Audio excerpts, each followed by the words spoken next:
उन्होंने नगर निकाय चुनाव में के लिए जो अपना नॉमिनेशन के लिए जो शपथ पत्र उन्होंने दाखिल किया, उसमें उन्होंने अपनी उम्र 5 फरवरी 1989 बताया है। और जिस तरह से उन्होंने शपथ पत्र में और भी सर्टिफिकेट इंक्लोज किए हैं, जैसे कि बिहार संस्कृत बोर्ड पटना के द्वारा जारी सर्टिफिकेट, इसमें भी उनकी जन्मतिथि यही है 5 फरवरी 1989। सेम वोटर आई कार्ड जो इशू है उसके अनुसार भी उनकी जन्मतिथि 5 फरवरी 1989 ही है। स्वयं जो उन्होंने शपथ पत्र दाखिल किया उसमें भी उनकी उम्र यही है, यानी कि इसमें कोई संदेह नहीं है कि उनकी जन्मतिथि निश्चित रूप से 5 फरवरी 1989 ही है। इस बात से मैं भी सहमत हूँ। मेरा प्रश्न यहाँ पर यह उठता है कि उनकी प्रथम संतान जो उनका पैतृक आवास और जो अभी उनके पति जिला परिषद के अध्यक्ष कुमकुम शाह जी, उनका निवास शाहकुंड है, और शाहकुंड के एक हाई स्कूल से बालिका उच्च विद्यालय से उनकी पहली बेटी अंकिता आनंद, काजल आनंद ने अपनी मैट्रिक की परीक्षा जो उन्होंने दी है, उसमें उस सर्टिफिकेट के अनुसार उनकी पहली बेटी की जन्म तिथि 30 जुलाई 1997, 30/7/1997 है। मेरा प्रश्न यहीं पर है कि श्रीमती सीमा शाह की उम्र बिल्कुल 27 वर्ष है। 5 फरवरी 1989 के अनुसार से हर चीज जो डॉक्यूमेंट्स उन्होंने लगाया उसके अनुसार से बिल्कुल मैं भी सहमत हूँ।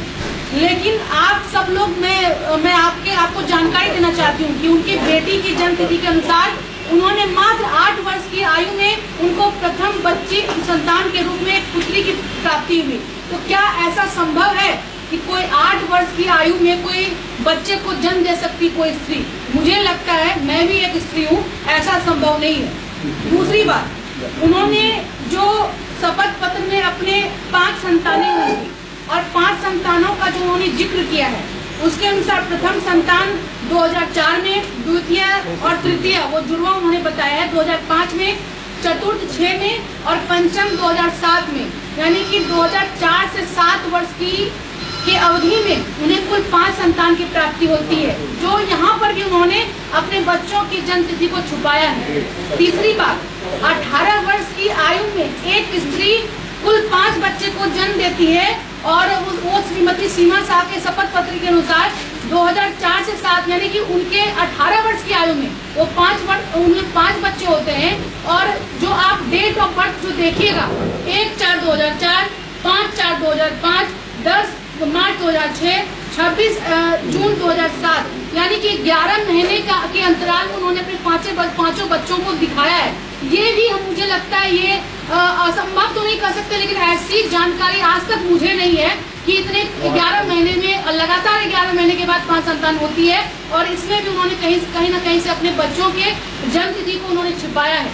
तो अगर आप कानून का सम्मान नहीं कर सकते और आज के तिथि में वो प्रथम नागरिक होने के अभ्यर्थी हैं, वो आज मुख्य पार्षद का चुनाव लड़ने के लिए वो चुनावी मैदान में है, और जो प्रथम नागरिक ही जो झूठ के पुलिंदों पर अपना पैर रखकर आगे बढ़ने के लिए वो आतुर हैं, उनसे हम शहर के विकास की क्या कल्पना कर सकते हैं?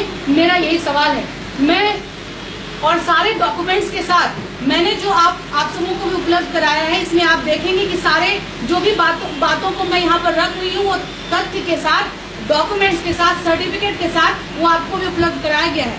मैंने डीडीसी महोदय से भी इस संदर्भ में हम सभी लोगों ने उनसे जाकर मुलाकात की और उनसे अनुरोध किया है कि आप 24 घंटे के भीतर आप इसकी जांच करें और 9 तारीख को होने वाले शपथ ग्रहण में, जो कि सभी नवनिर्वाचित पार्षदों का शपथ ग्रहण है, साथ ही साथ मुख्य पार्षद एवं उप मुख्य पार्षद का चुनाव भी 9 जून को ही होना है। तो मेरी उनसे मांग है कि आप जब तक 24 घंटे के भीतर इसकी सत्यता की जांच करें, और अगर जांच नहीं होती है तो आप 9 जून का जो कार्यक्रम है शपथ ग्रहण का, उसे रोका जाए और श्रीमती सीमा शाह की जांच जब तक नहीं होती है इस संदर्भ में जो हमने आरोप लगाए हैं, तब तक उन्हें शपथ लेने से वंचित किया जाए। ये हमने डीडीसी महोदय से मांग किया है।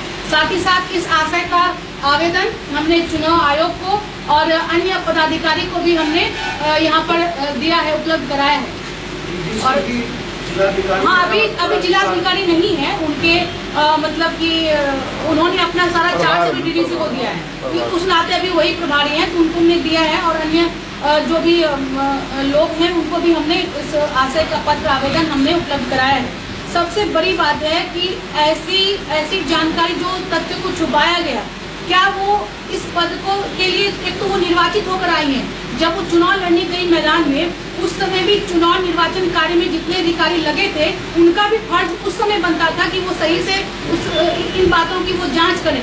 लेकिन कहीं ना कहीं मुझे लगता है उस समय भी त्रुटि रह गई, या जानबूझकर इन्हें चुनाव लड़ने के लिए इन्हें उस चीजों से फ्री किया गया, यानी कि इस पर कोई एक्शन नहीं लिया गया। ये भी हो सकता है कि इसमें भी लोगों की मिली भगत हो, और वहां से वो निर्वाचित होकर आ गई हैं और अब मुख्य पार्षद के लिए चुनावी मैदान में। और जिस तरह से एक दौर चल रहा है, या आप सब लोग जो सुन रहे हैं, जो मुख्य पार्षद उप मुख्य पार्षद के चुनाव के लिए जो आजमाइश, जिस ढंग से धन बल का प्रभाव जिस ढंग से हम लोग देख और सुन रहे हैं, उस ढंग से हमें लगता है कि वो अपने गलत चीजों के आधार पर वो चुनाव मैदान में आना चाहते हैं। तो जो अपने सारे चीजों को उन्होंने छुपाया है, ये बिल्कुल जो भ्रामक है और वो गलत है।